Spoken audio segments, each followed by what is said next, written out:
नमस्कार माझे मराठी विद्यार्थी मित्रांनो व मैत्रिणींनो, द हिंदू एडिटोरियल डिस्कशनमध्ये तुमचं स्वागत आहे. अड्डा 2% मराठी यूट्यूब चॅनल तुमचं सहर्ष स्वागत करतो आहे मी. आज महाशिवरात्री आहे. आजची तारीख 21 फेब्रुवारी. विद्यार्थी मित्रांनो, महाशिवरात्रीच्या तुम्हाला खूप खूप शुभेच्छा. ठीक आहे, तर आज आपण 21 फेब्रुवारीचा द हिंदूचे आर्टिकल्स आपण बघणार आहोत. त्याच्या अगोदर आपण ओक्या बघणार आहोत. सर्वात महत्त्वाची गोष्ट तुम्हाला सांगू इच्छितो की आम्ही NTPCची बॅच सुरू करतो विद्यार्थी मित्रांनो. तर 26 फेब्रुवारी तारीख लक्षात ठेवा. 26 फेब्रुवारीच्या दिवशी आम्ही NTPC रेल्वेसाठी जे एक्झाम्स आता होणार आहेत त्यासाठी आम्ही बॅच सुरू करतो. तर लवकरात लवकर तुम्ही एनरोल व्हा. ठीक आहे, व्हिडिओच्या डिस्क्रिप्शन बॉक्समध्ये तुम्हाला लिंक दिलेली आहे, त्या लिंकवर क्लिक करा. ठीक आहे, त्या थ्रू तुम्ही ॲडमिशन घेऊ शकता विद्यार्थी मित्रांनो. तर आज आपण सुरू करतोय 21 फेब्रुवारी 2020 द हिंदूचे आर्टिकल्स व आजची महत्त्वाची वोकॅब आपण आज डिस्कस करूया. तर जाऊया पहिल्या स्लाईडवर. ओके, तर आपण बघूया आजची वोकॅब काय काय वर्ड्स आपल्याला आज नक्की डिस्कस करायचे आहेत. ओके, आजची वोकॅब आपण बघतोय. पहिला जो वर्ड आहे विद्यार्थी मित्रांनो तो आहे bonhomie. Okay, the first word that we are discussing today is bonhomie. Okay, bonhomie असणार आहे आपला. बोन होमीचा अर्थ आपण बघूया नक्की एक्झॅक्टली काय होतो. बोन होमीचा अर्थ होतो विद्यार्थी मित्रांनो friendship and feelings of friendship. म्हणजे काय, एक प्रकारे दोस्ती आपण म्हणू शकतो किंवा दोस्तीची जी भावना असते त्याला आपण म्हणतो बोन होमी. बघूया आर्टिकलच्या अकॉर्डिंगच आजचे आपण शब्द डिस्कस करतोय. तर पहिला शब्द लक्षात ठेवा, बोन होमी. सुशीलपणा किंवा सुप्रसन्नता किंवा दोस्तीची भावना आपण त्याला एक प्रकारे म्हणू शकतो. दुसरा शब्द आहे, आणि हा शब्दाचं नाव नाही विद्यार्थी मित्रांनो, दुसरा शब्द आपण स्पर आपण डिस्कस करतो त्याचा आहे. हा जो तुम्ही बघितला असेल तो वर्ब आहे, त्याचा फॉर्म पार्ट्स ऑफ स्पीच. त्याचा अर्थ होतो to encourage an activity or development or make it happen faster. त्याचा अर्थ हा होतो विद्यार्थी मित्रांनो प्रेरणा देणे किंवा प्रोत्साहित करणे. एखाद्या गोष्टीला एखाद्या गोष्टीसाठी प्रोत्साहन देणे, प्रेरणा देणे. एखाद्या विद्यार्थी जर एखाद्या परीक्षेची तयारी करतो त्या विद्यार्थ्याला आपण स्पर करणे म्हणजे एक प्रकारे त्याला मोटिवेट करणे. ओके, त्याला एनकरेज करणे, प्रोत्साहित करणे. नंबर 3 वर्ड आहे विद्यार्थी मित्रांनो बायलॅटरल. बायलॅटरल हा जो वर्ड आहे याचा अर्थ आहे ॲडजेक्टिव्ह हा शब्द आहे विद्यार्थी मित्रांनो. याचा अर्थ होतो इन्व्हॉल्विंग 2 पार्टीज किंवा स्पेशली कंट्रीज. 2 पार्टीजचा समावेश होणे किंवा 2 देशांचा एकमेकांशी संबंध असणे म्हणजे त्याला आपण बायलॅटरल म्हणतो. बायलॅटरल बायचा अर्थ होतो 2, लॅटरल म्हणजे रिलेशन. ओके, म्हणून त्याचा अर्थ होतो द्विपक्षीय. जसं आपण म्हणतो ना India US bilateral relations, bilateral discussion, bilateral dialogue. 2 देशांचा द्विपक्षीय जो आपण वार्ता म्हणतो त्याला आपण म्हणतो बायलॅटरल. चौथा शब्द विद्यार्थी मित्रांनो तो म्हणजे cast. Okay, cast a cloud ही एक इडियम आहे, ही एक फ्रेज आहे विद्यार्थी मित्रांनो. याचा अर्थ होतो हा जो शब्द आहे to cause people to stop trusting something. एखाद्या गोष्टीवर लोकांना विश्वास ठेवण्यास मनाई करणे त्याला आपण म्हणतो कास्ट अ क्लाउड. ओके, लक्षात आलं असेल तुम्हाला इथपर्यंत. कमिंग थ्रू 5 नंबरचा शब्द आहे, ही एक फ्रेज आहे कमिंग थ्रू. याचा अर्थ होतो विद्यार्थी मित्रांनो टू कंटिन्यू डिस्पाईट डिफिकल्टीज. म्हणजे काय, अवघड असूनही निरंतर चालू ठेवणे त्याला आपण काय म्हणतो विद्यार्थ्यांनो, त्याला आपण म्हणतो कमिंग थ्रू. म्हणजे त्याला आपण म्हणतो दॅट इज अवघड असूनही निरंतर चालू ठेवणे. कुठलीही गोष्ट किती डिफिकल्ट असू द्या पण आपण त्या गोष्टीला स्टॉप नाही करायचं, ती आपण चालूच ठेवायची. इथपर्यंत तुम्हाला लक्षात आलं असेल तर व्हिडिओला लाईक, सबस्क्राईब, शेअर करायला मात्र विसरू नका विद्यार्थी मित्रांनो. आपण जातोय पुढच्या वर्डसाठी, पुढच्या स्लाईडवर. पुढचे जे वर्डचे विद्यार्थी मित्रांनो तो आहे सेटबॅक. जो पहिला जो आपण शब्द डिस्कस करतोय तो म्हणजे सेटबॅक. सेटबॅकचा अर्थ होतो माघार घेणे. ठीक आहे, म्हणजेच काय, reversal or check in progress हा एक नाऊन आहे. ओके, माघार घेणे. समजा फॉर एक्झाम्पल इंडिया पाकिस्तानचं युद्ध झालं तर पाकिस्तानने सेटबॅक घेतला युद्धातून, म्हणजे एक प्रकारे माघार घेतली. ओके, पुढचा शब्द आपण डिस्कस करतो नेव्हिगेशन. नेव्हिगेशन हा नाऊन आहे विद्यार्थी मित्रांनो. त्याचा अर्थ होतो the process or activity of accurately ascertaining one's position and planning and following a route. Okay, याचा अर्थ होतो जलपर्यटन. म्हणजेच काय, जलपर्यटनाचा अर्थ होतो नेव्हिगेशनचा. पुढचा शब्द आहे आउटकम्स. हा एक नाऊन आहे विद्यार्थी मित्रांनो. याचा अर्थ होतो result or effect of an action or situation. कुठल्याही गोष्टीचा किंवा परिस्थितीचा परिणाम त्याला आपण म्हणतो एक प्रकारे म्हणू शकता तुम्ही की त्याला आउटकम आपण म्हणत असतो. त्यानंतर सेंटरपीस हा एक नाऊन आहे विद्यार्थी मित्रांनो. सेंटरपीस याचा अर्थ होतो an item issue or etcetera intended to be a focus of attention. त्याला आपण म्हणतो महत्त्वाचा मुद्दा. ओके, सेंटरपीस म्हणजे काय, महत्त्वाचा मुद्दा. आउटकम म्हणजे परिणाम. नेव्हिगेशन म्हणजे जलपर्यटन. सेटबॅक म्हणजे माघार. व 10वा नंबरचा शब्द आहे विद्यार्थी मित्रांनो कॉन्ट्ररी. याचा अर्थ होतो opposite, contrast, reverse, converse, inverse, antipode etcetera, विरुद्ध. कॉन्ट्ररी म्हणजे काय, विरुद्ध. त्याचे खूप सारे मी सिनोनिम दिलेले आहेत. जाऊया पुढच्या शब्दाला. पुढचा शब्द विद्यार्थी मित्रांनो 11 नंबरचा सरोगसी. सरोगसी हे नाऊन आहे. सरोगसीचा अर्थ तुम्हाला माहिती असेल की आता रिसेंटली सरोगसी बिल न्यूजमध्ये होतं. सरोगसी म्हणजे एक्झॅक्टली काय? The act of a woman having a baby for another woman who is unable to do so herself. एखाद्या स्त्रीला समजा मूल होत नाही आहे, तर त्या स्त्रीच्या बिहाफने एखादी दुसरी स्त्री जी आहे त्या बाळाला जन्म देते, त्याला आपण म्हणतो सरोगेट किंवा सरोगसी किंवा सरोगेट मदर आपण त्याला म्हणू शकतो. म्हणजे सरोगेट आई म्हणून जन्म देण्याची प्रक्रिया किंवा अशा जन्माची व्यवस्था करणे त्याला आपण म्हणतो सरोगसी. 12 नंबरचा शब्द विद्यार्थी मित्रांनो अमेंडमेंट. याचा अर्थ आहे नाऊन. हा एक नाऊन आहे. याचा अर्थ होतो change to a law that is not yet in operation and is still being discussed. अमेंडमेंटचा अर्थ सगळ्यांना माहिती आहे. आपल्या ज्या कॉन्स्टिट्यूशनल अमेंडमेंट होतात त्याला आपण म्हणतो बदल, घटनात्मक बदल हा आपण त्याला म्हणतो विद्यार्थी मित्रांनो. त्यानंतर 13 नंबरचा शब्द आपण डिस्कस करतोय. याचा अर्थ होतो प्री नॅटल. हे एक ॲडजेक्टिव्ह विद्यार्थी मित्रांनो. याचा अर्थ होतो before birth, during or relating to pregnancy. जन्मापूर्वी. ओके, त्याला आपण म्हणतो बिफोर बर्थ, प्री नॅटल. नंतर 14 नंबरचा शब्द विद्यार्थी मित्रांनो वे बॅक. ही एक फ्रेज आहे. याचा जो अर्थ आहे a long time ago in the past. म्हणजे भूतकाळातील खूप वेळापूर्वी आपण त्याला म्हणतो वे बॅक. ओके, तुम्हाला इथपर्यंत लक्षात आलं असेल तर आपण जाऊया. नंबर 15 नंबरचा शब्द आहे तो आपण डिस्कस करतोय कन्सीव्ह. कन्सीव्ह जो आहे विद्यार्थी मित्रांनो हा create and embryo by fertilising and egg. ठीक आहे, कन्सीव्हचा अर्थ होतो विद्यार्थी मित्रांनो गर्भधारणा. लक्षात घ्या, कन्सीव्ह म्हणजे काय? गर्भधारणा करणे. पुढच्या आपण शब्दांना जातोय. ओके ना, आता हे शेवटच्या शब्दांची लिस्ट आपल्या पुढे आलेली आहे. फेनॉमिनल हा एक ॲडजेक्टिव्ह विद्यार्थी मित्रांनो. याचा अर्थ होतो remarkable or exceptional, specially exceptionally good, असामान्य, अनकॉमन आपण त्याला म्हणू शकतो थोडक्यात. ओके, हा शब्द तुम्ही त्याला यूज करू शकता. In short uncommon. Okay, so this is the perfect word for this. नंतर 18 नंबरचा वर्ड विद्यार्थी मित्रांनो लॅक्झिटी. ओके, लॅक्झिटीच्या अगोदर अजून एक शब्द आहे 17 नंबरचा वेंटअप. वेंटअप ही फ्रेझल वर्ब विद्यार्थ्यांनो. याचा अर्थ तो to move higher, oblique rise or increase, वाढणे, पुढे जाणे एटसेट्रा. त्याच्यानंतर 18 नंबरचा शब्द विद्यार्थी मित्रांनो तो म्हणजे लॅक्झिटी. हे एक नाऊन आहे. याचा अर्थ तो lack of strictness or care, ढिलेपणा. त्यानंतर 19 नंबरचा शब्द विद्यार्थी मित्रांनो तो म्हणजे मशरूमिंग. मशरूमिंग हे नाऊन आहे. याचा अर्थ होतो very rapid growth, expansion or development. कमी वेळात जास्तीत जास्त विकास करणे म्हणजे मशरूमिंग होय. ठीक आहे. नंबर 20 शेवटचा शब्द डिस्कशनचा आपला तो आहे इम्पिंज. इम्पिंजचा अर्थ होतो have an effect, especially a negative one. Okay, म्हणजे जोराने आदळणे किंवा त्यावर अतिक्रमण करणे त्याला आपण म्हणतो इम्पिंज. आजचे शब्द आपण डिस्कस केलेले विद्यार्थी मित्रांनो. शब्द समजले असतील तर व्हिडिओला लाईक, शेअर, सबस्क्राईब करायला मात्र विसरू नका. जाऊया आता आपण मेन आर्टिकल्सवर. ओके, तर आजचा आर्टिकल जे आहे विद्यार्थी मित्रांनो ट्रम्प कार्ड्स. ट्रम्प कार्ड्स हे आजचा आर्टिकल विद्यार्थ्यांनो. तर ट्रम्प कार्डचा अर्थ काय होतो आपण बघूया. ट्रम्प कार्ड म्हणजे ट्रम्प, आता डोनाल्ड ट्रम्प जो भारतामध्ये येणार आहे मेमध्ये 24-25 मेला त्यांचं आगमन आहे भारतामध्ये.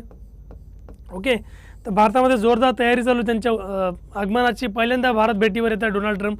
तर आपण बघूया even if the Trump visit yields no big deal, sub agreement on trade will be made. जर म्हणजे ट्रम्पची व्हिजिट जरी भारतामध्ये खूप जास्त म्हणजे एक मोठा इश्यू नसेल पण ट्रेड ॲग्रीमेंट जे असतील या सगळ्यात महत्त्वाच्या गोष्टी ठरणार आहेत या मिटिंगमध्ये. कारण तुम्ही बघितलं असेल कालच द हिंदूमध्ये एक आर्टिकल होतं. त्या आर्टिकलमध्ये सांगितलं होतं की अमेरिकेने आता इंडियाला एक डेव्हलपिंग कंट्री मानलेलं आहे. ओके, म्हणजेच काय, ह्यामुळे भारताला खूप सारा तोटा होऊ शकतो त्या मानल्यामुळे. तर आपण बघूया आर्टिकलमध्ये डिस्कशन काय आहे आजचं. Ahead of US president Donald Trump's visit to India, some of the key undeliverables from the trip as well as after his meeting with Prime Minister Narendra Modi on Tuesday are coming into view. तुम्ही बघितलं असेल ते भारतामध्ये येत आहेत. तर भारतामध्ये त्यांच्या चर्चा आता सुरू झालेल्या आहे डोनाल्ड ट्रम्पच्या. ठीक आहे, म्हणजे ते आल्यानंतर काय आउटकम्स, त्याचे काय परिणाम होणार आहेत. ओके, ते भारतामध्ये आल्यावर नरेंद्र मोदींसोबत त्यांची मिटिंग होणार. त्या मिटिंगमध्ये काय काय बोललं जाणार आहे. ओके, हे सगळ्यात महत्त्वाची गोष्ट आपल्याला इथे आर्टिकलमध्ये दिलेलं आहे त्यांनी. नंतर आर्टिकलमध्ये म्हटलेलं आहे the larger question remains as to whether the bonhomie between the two. Bonhomie म्हणजे काय, दोस्ती, रिलेशन. आपण हा शब्द डिस्कस केला, पहिला शब्द होता आपल्या डिस्कशनचा वोकॅबचा बोनहोमी. बोनहोमी म्हणजे काय, दोस्ती, एक प्रकारे सलोखा किंवा सुसंगतपणा.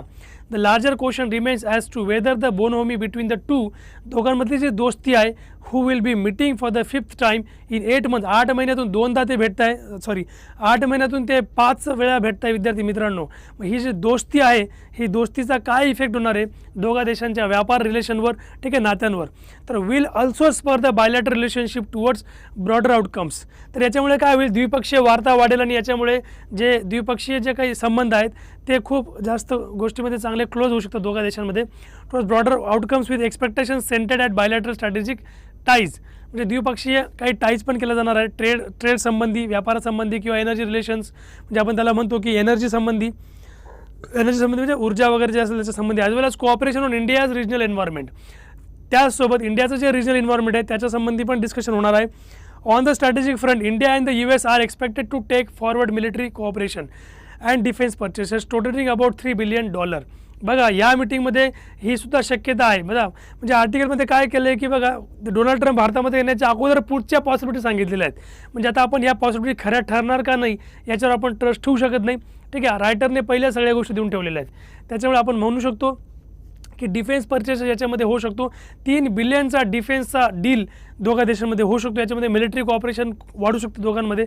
ओके, कारण आपण बघितलं जगामध्ये जो आतंकवाद जो आता पसर चालला त्याला कंट्रोल करण्यासाठी याच्यामध्ये ही वार्ता होऊ शकते. Mister Trump has cast a cloud over the possibility of a trade deal being announced.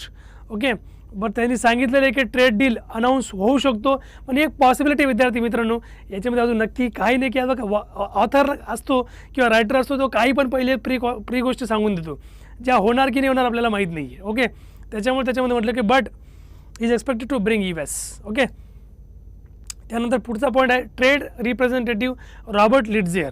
हे रॉबर्ट लिट्झियर जे आहेत ट्रेड रिप्रेझेंटेटिव्ह अमेरिकेचे. ओके, म्हणजे व्यापारी प्रतिनिधी आहेत. यांनी हे सांगितलं की to give a last push towards the trade package being discuss for nearly 2 years. 2 वर्षापासून ट्रेड पॅकेज त्यांनी डिस्कस केलेलं भारतासोबत. Both sides have lowered expectations of any major deal coming through.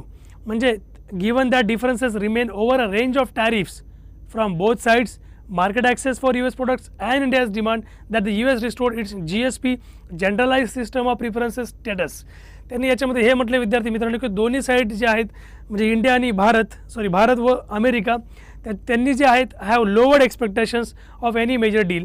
म्हणजे त्यांच्या जे एक्सपेक्टेशन आहेत कुठला पण एक मेजर डील याच्यातून बाहेर येणार याशी संबंधित त्यांच्या जो काही एक्सपेक्टेशन कमी आहेत.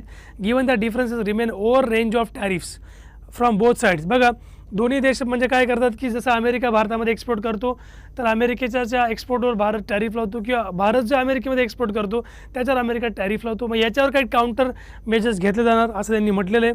Market access for US products and India's demand that the US restored it GSP generalise system of preferences status. Okay, म्हणजे इंडियाचं जे काही US रिस्टोर्ड इट GSP म्हणजे भारताचं जे GSP स्टेटस आता अमेरिकेने काढून घेतलं होतं मागे.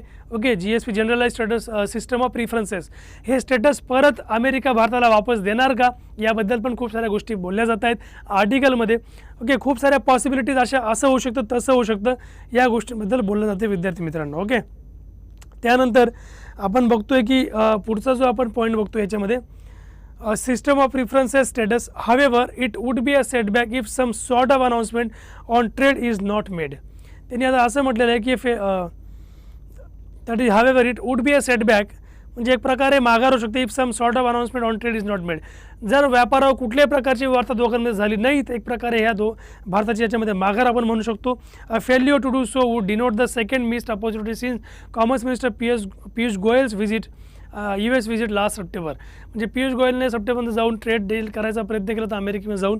जर या मिटिंगमध्ये कुठलेही जर डील झाला नाही ट्रेडवर तर ऑब्व्हियस आहे की भारतासाठी खूप मोठी ही माघार आपण म्हणू शकतो विद्यार्थी मित्रांनो. जाऊया पुढच्या स्लाईडला. Okay, finally much of the attention will be taken by India's regional fault lines. आता खूप सारं अटेन्शन जे आहे आपण याच्यात बघितलं नाही की finally much of the attention will be taken by India's regional fault lines. इंडियाचा जो रिजनल फॉल्ट लाईन आहे त्याच्यावर बरेचसं अटेन्शन आहे. The Indo Pacific strategy to the east and Afghanistan's future to the west. Indo पॅसिफिकची स्ट्रॅटेजी ते त्यानंतर India अफगाणिस्तानचं future वेस्टला ते एक महत्त्वाचं आहे. Okay, India and the US are expected to upgrade their 2015 joint vision statement on the Indo Pacific to increase their cooperation on freedom of navigation. म्हणजे जलपर्यटन जे आहे याच्यावर त्यांचं फ्रीडम जे आहे ते इन्क्रीज करणार आहे त्याच्यावर बोलायची शक्यता आहे. ठीक आहे, particularly with a view to containing China. Okay, चायनाला सुद्धा त्याच्यामध्ये इन्व्हॉल्व करणार आहेत. पण एक गोष्ट असं आहे की जसं की आपण बघितलं असेल इंडियन ओशनमध्ये जो वाढता इन्फ्लुएन्स आहे चायनाचा कुठंतरी याच्यावर एक डिस्कशन होऊ शकतो. जलपर्यटनवर एक डिस्कशन होऊ शकतं याच्यामध्ये किंवा अफगाणिस्तानमध्ये जे सध्या आता जो प्रॉब्लेम आहे आतंकवाद जसं तालिबानचा, त्याच्यावर जसं इंडियाचा रोल फार इम्पॉर्टंट आहे, त्याच्यावर एक डिस्कशन होऊ शकतं, अमेरिका त्याच्यावर एक डिस्कशन करू शकतो. ओके, म्हणून आपण म्हणू शकतो विद्यार्थी मित्रांनो, meanwhile particularly with a view to containing China. Meanwhile, the US Taliban deal is expected to be finalized next week. बरोबर आहे. आता आपण ते म्हणत होतो and the two leaders will discuss India's role in Afghanistan. भारताचा याच्यामध्ये रोल काय असणार, अमेरिकेने जर त्याचं सैन्य वापस घेतल्यानंतर, given Pakistan influence over any future dispensation that includes the Taliban, त्याच्यामध्ये पाकिस्तानचा पण इन्फ्लुएन्स काय असणार आहे, ठीक आहे, ते त्यांनी डिस्कस केलेलं आहे. Any high level visit particularly that of a US president of India, US president to India is as much about the optics as it is about the outcomes. म्हणजे जास्तीत जास्त एक पॉझिटिव्हिटी दर्शवलं जातात की नक्की काय होणार, म्हणजे पॉझिटिव्हिटी येणार की निगेटिव्हिटी याच्यामधून बाहेर येणार. It is clear that both sides see the joint public rally at Ahmedabad Motera stadium. अहमदाबादचं जे मोटेरा स्टेडियम आहे याच्यावर जॉईंट पब्लिक रॅली काढणार आहे दोघं country as the centrepiece of the visit. म्हणजे हा एक महत्त्वाचा मुद्दा असेल शांतीचा, व्हिजिटचा महत्त्वाचा मुद्दा तो असणार आहे, ठीक आहे. Crowd where the leaders hope to attract about 1.25 lakh people in the audience. 1.25 lakh लोक ऑडियन्समध्ये असणार आहे असं त्यांना माहिती आहे की despite the foreign ministry statement to the contrary the narrative will be political. Mister Trump will pitch the Motera event as part of his election campaign back home. बघा लक्षात घ्या की आता डोनाल्ड ट्रम्पचं इलेक्शन आहे, म्हणजे अमेरिकेचे प्रेसिडेन्शियल इलेक्शन सुरू होणार आहेत. कुठेतरी म्हणजे ट्रेडवर डिस्कशन होतं का नाही हे माहीत नाही, म्हणजे व्यापारावर एनर्जीवर डिस्कशन होते की नाही माहीत नाही, पण डिस्कशन डोनाल्ड ट्रम्पचा जो मेन हेतू आहे भारतामध्ये व्हिजिट करण्याचा, भारतामध्ये येण्याचा 2020मध्ये, ते म्हणजे अमेरिकेचं जे आता होणारं इलेक्शन आहे त्यांना परत प्रेसिडेंट बनायचं आहे या इलेक्शनमध्ये. कदाचित त्यासाठी ते भारतामध्ये येऊन व्हिजिट करत आहेत, जेणेकरून ते भारतामधले जे काही डायस्पोरा आहे भारतामधला, भारतीय डायस्पोरा अमेरिकेमधला, त्यांना ते अट्रॅक्ट करू शकतात वोटिंगसाठी. ही एक पॉसिबिलिटी याच्यातून दर्शवली जाते विद्यार्थी मित्रांनो. म्हणून आपण जाऊया पुढच्या पॉईंटला. फायनल वर्ड्स काय आहेत आर्टिकलचे. By choosing Gujarat as the venue. गुजरातला त्यांनी व्हेन्यू का बनवलेले आहे, कारण गुजराती लोक जास्तीत जास्त अमेरिकेमध्ये आहेत. Mister Modi two is scoring some political points with his home state. Okay, as they stand together, two leaders who have both been criticized in the last few months for not following democratic norms domestically will hope to answer their critics with the message that they represent the world's oldest democracy and the world's largest one respectively. दोघं leaders आता मागे म्हणजे फायरवर होते, कारण democratic norms त्यांनी follow नाही केले असा त्यांच्यावर आरोप होता दोघा नेत्यांवर. डोनाल्ड ट्रम्पवर अमेरिकेमध्ये असा आरोप लावला जात होता की त्यांनी पण जे काही डिसिजन घेतले ते फक्त अमेरिकेचं जनताला लुभावणारे डिसिजन घेतले. मोदींनी पण जे निर्णय घेतले, म्हणजे दोघांनी जे ते निर्णय घेतले ते धार्मिक निर्णय घेतलेले विद्यार्थी मित्रांनो. ओके, म्हणजे काय स्फोटक निर्णय ठरलेले, म्हणून ते जास्तीत जास्त क्रिटिसिजममध्ये आले होते. म्हणून एक जगातली सगळ्यात जुनी डेमोक्रेसी आहे व जगातली एक सर्वात मोठी डेमोक्रेसी आहे, म्हणून त्यांना कुठेतरी जे क्रिटिक्स त्यांच्यावर ज्यांनी क्रिटिक्स केले, समीक्षा केली, त्यांना कडक उत्तर द्यायचं आहे असं त्यांना दर्शवायचं या व्हिजिटमधून. ओके, मग याचं नक्की काय इम्पॉर्टन्स असणार आहे, नक्की काय याच्यामधून आउटकम बाहेर येणार आहे, that is steel the hopes and expectations. तर आपण आर्ट ऑफ लाईफ सेकंड आर्टिकलला आपण सुरुवात करतो विद्यार्थी मित्रांनो. पहिलं आर्टिकल आपण डिस्कस केलेलं आहे ऑलरेडी, ठीक आहे. बघूया, फार महत्त्वाचं आर्टिकल आहे. याच्यामधले जे पॉईंट्स आपण डिस्कस करणार आहे आवाज, जसं की त्यांनी खूप साऱ्या बिल्सबद्दल याच्यामध्ये बोललेलं आहे. जसं ART बिलबद्दल बोललं आहे, नवीन बिल इंट्रोड्यूस केलं गेलं पार्लिमेंटमध्ये, assisted productive techniques ART bill, त्याच्यानंतर सरोगेसी बिल पण आपण बघणार आहोत. असे 4 प्रकारचे बिल त्यांनी आर्टिकलमध्ये दिलेले आहे. आपण बघूया एक्झॅक्टली नक्की कुठले आपण पॉईंट आपण याच्यामध्ये घेणार आहोत. The assisted reproductive techniques bill is a much needed complement to surrogacy bill. Surrogacy बिलला एक सर्वात महत्त्वाची कॉम्प्लिमेंट म्हणून हे बिल आलेले विद्यार्थी मित्रांनो सरकारने इंट्रोड्यूस केलेलं आहे. तर आपण बघू याच्यामध्ये. जसं जनरली बघा प्रॉब्लेम काय होतो की आज भारतातली जी पॉप्युलेशन आहे, मोस्ट ऑफ दी जे न्यूली मॅरिड कपल्स आहेत, जसं की त्यांना रिप्रोडक्शन जे आहे त्याच्यामध्ये खूप मोठा प्रॉब्लेम होतो आहे. याचा एक मेन रिझन हे आहे की जसं की आउटसाईड फूड, ठीक आहे, त्याच्यामध्ये खूप महत्त्वाचा मॅटर म्हणजे प्रॉब्लेम ठरतो आहे, ठीक आहे. जसं आपण म्हणतो की आज जर तुम्ही बघितलं असेल पिझ्झा खाणं, हे खाणं, ते खाणं, त्याच्यामुळे काय होतं की आजची जी जनरेशन आहे या जनरेशनवर त्याचा निगेटिव्ह इम्पॅक्ट कुठेतरी होताना दिसतो विद्यार्थी मित्रांनो. म्हणजे जे रिप्रोडक्शन आहे ते प्रॉपरली होत नाही, काही म्हणजे बऱ्याच जणांना मूल बाळ हे होतच नाही आहे. मग याच्यामागे नक्की काय लॉजिक काय आहे, मग याच्यामागे नक्की लॉजिक जे आहे ते खाण्यापिण्यावर आहे, काही म्हणजे बाहेरचं फूड याच्यावर परिणाम करतो की काय करतो. कारण बेटर आहे की कसं आहे, आपण हेल्थ जर कॉशियस नाही राहिलो तर ऑब्व्हियसली की हे प्रॉब्लेम येणार आहेत, ठीक आहे, लाईफमध्ये. त्याच्यामुळे हे जे आर्टिकल आहे हे सगळं त्याच्याबद्दल आपल्याला इन्फॉर्मेशन देतं आहे. तर आपण बघूया नक्की काय म्हटलेलं आहे. Sometimes the leash, okay, leash त्यांनी म्हटलं follows a dog but given the importance of control the sequence can seem insignificant. Okay, It only matters that there remains a good hold over the circumstances, no matter then that the assisted reproductive techniques ART bill, which was cleared by the Union Cabinet this week, came after the surrogacy bill that it should have preceded. Okay, त्यांनी union कॅबिनेटने आता recently हे bill follow केलेलं आहे, म्हणजे pass केलेलं आहे लोकसभा राज्यसभामध्ये. फार important आहे हे बिल. हे सरोगसी बिलला एक प्रकारे कॉम्प्लिमेंटरी बिल असणार आहे, म्हणजे कुठेतरी हेल्प करणार सरोगसी बिलला. ठीक आहे, तर जाऊया आपण पुढच्या पॉईंटला. त्यांनी आता हे म्हटलं विद्यार्थी मित्रांनो की टुगेदर म्हणजे 4 बिल मी तुम्हाला इथे दिलेले बघा. पहिला जो आहे दी आर्ट बिल आहे पहिलं. ठीक आहे, दुसरा आर्ट हा शॉर्ट फॉर्म आहे विद्यार्थी मित्रांनो. याचा फुल फॉर्म तुम्ही बघितला तर याच्यामध्ये तुम्हाला दिसू शकतो असिस्टेड रिप्रोडक्टिव्ह टेक्निक्स म्हणजे आर्ट बिल. ओके, त्यानंतर सेकंड आहे द सरोगसी बिल. तिसरा आहे the amendment to the medical termination of pregnancy act. व चौथा आहे the older pre conception and pre natal diagnostic techniques act. ठीक आहे, हे 4 बिल आहेत. Present a bucket of legislation that will have a positive impact on the reproductive rights and choices of women in India.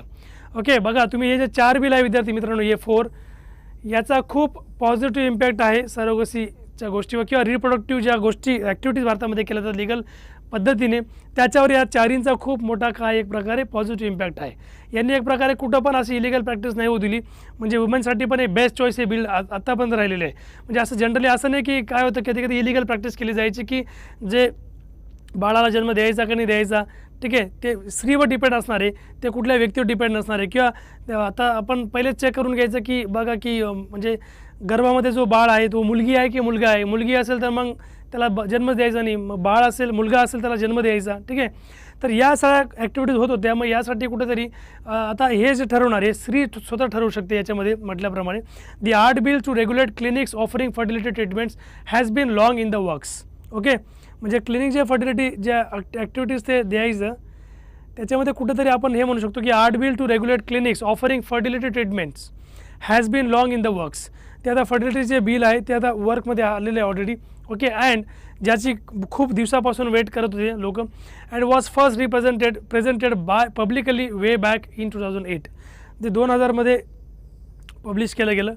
Okay, art measures help couples unable to conceive naturally to bear children with the aid of state of the art technology to achieve pregnancy leading to safe delivery. Okay, म्हणजे आता हे जे art bill आहे हे काय करणार आहे, हे आता कपलला मदत करणार आहे कशासाठी, enable to conceive naturally to bear children with the aid of state of the art technology to achieve pregnancy leading to safe delivery. पहिले खूप साऱ्या इलिगल ॲक्टिव्हिटीज केल्या जायच्या, त्याच्यामुळे कुठेतरी आता आर्ट बिल जे आहे ही आता कपलला एक प्रकारे रिलीफ देणार आहे. त्यांना त्यांच्या चॉईसनुसार त्यांना डिलिव्हरी आता करता येऊ शकते बेबीची.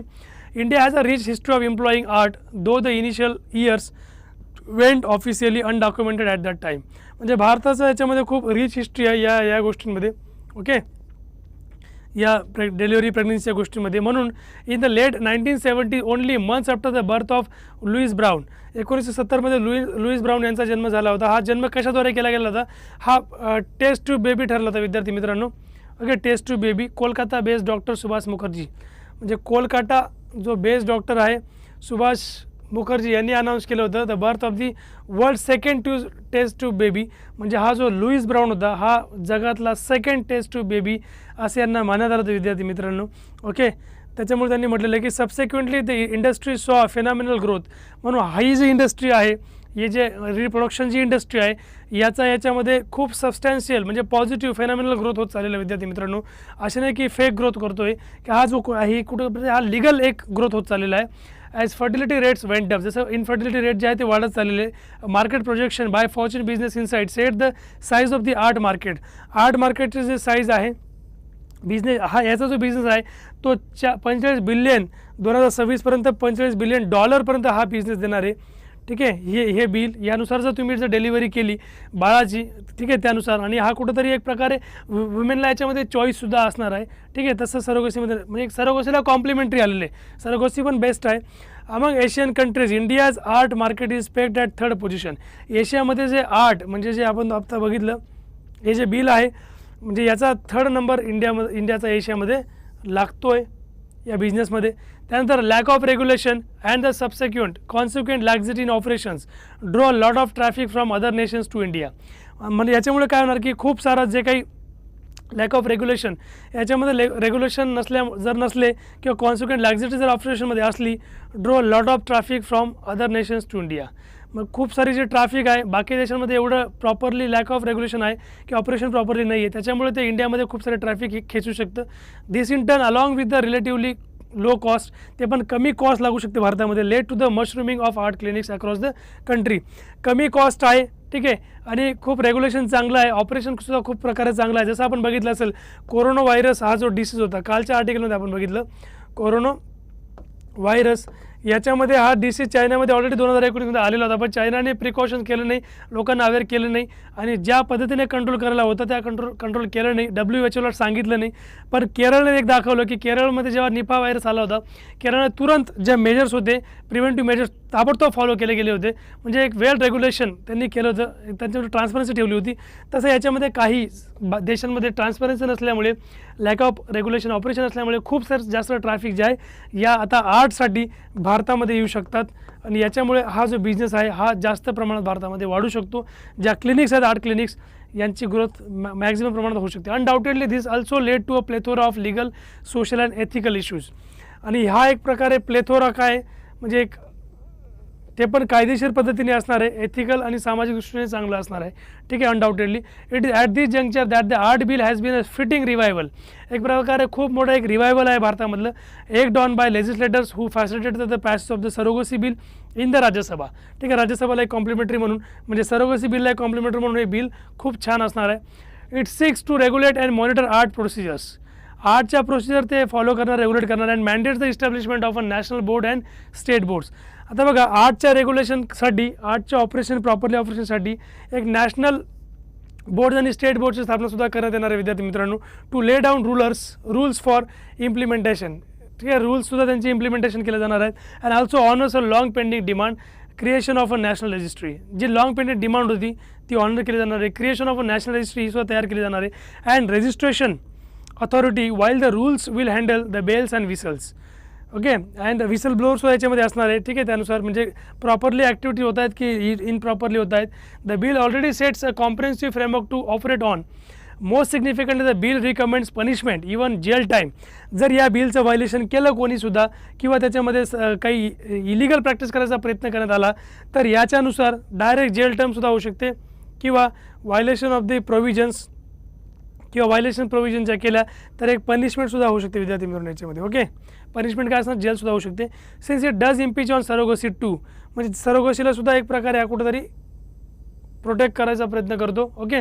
To the government must now work on ensuring synchrony in both bills.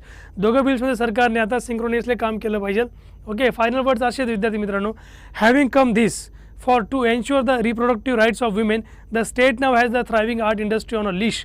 तर ही जी आर्ट इंडस्ट्री आता देशाची भारतामधली आहे ती खूप जास्त प्रमाणात आता ग्रो होणार आहे असं त्यांचं म्हणणं चालू आहे. And the bill is at its best chance to eliminate exploitation in the field. आणि या फील्डमध्ये जे एक्सप्लॉटेशन केलं जातं, ठीक आहे, ते एक्सप्लॉटेशन कुठेतरी कमी होताना आपल्याला दिसेल. जो काही गैरवापर केला जातो आहे, मिसयूज केला जातो, तो कमी होताना आपल्याला दिसेल. आजचं आपण डिस्कशन विद्यार्थी मित्रांनो इथं आपण फिनिश केलेलं आहे, ठीक आहे. तर व्हिडिओला तुम्ही लाईक करायला मात्र विसरू नका, शेअर करा, ठीक आहे, सबस्क्राईब करायला मात्र विसरू नका. हा माझा कोड आहे विद्यार्थी मित्रांनो. तुम्हाला बँकेस अड्डाला कुठल्याही प्रकारचं जर तुम्हाला कंटेंट पाहिजे असेल, video course, study material, what ever, अड्डा 247चं, तर तुम्ही जर माझा हा Y213 हा कोड जर यूज केला तर ऑब्वियस आहे की तुम्हाला या कोडच्या सहाय्याने तुम्हाला 45पेक्षा जास्त डिस्काउंट मिळू शकतो विद्यार्थी मित्रांनो. त्यामुळे माझा कोड हा तुम्ही नोट डाऊन करून ठेवा, माझा कोड ॲप्लाय करा, ठीक आहे. पर्चेसिंगमध्ये तुम्हाला डेफिनेट डिस्काउंट मिळणार आहे. या कोर्सचा डिस्काउंट तुम्हाला मिळणार नाही विद्यार्थ्यांनो, ठीक आहे. तर आपण जाऊया. मग तुम्ही आता लास्ट जे आहे like, share and subscribe the channel. Don't forget this. Thank you and all the best.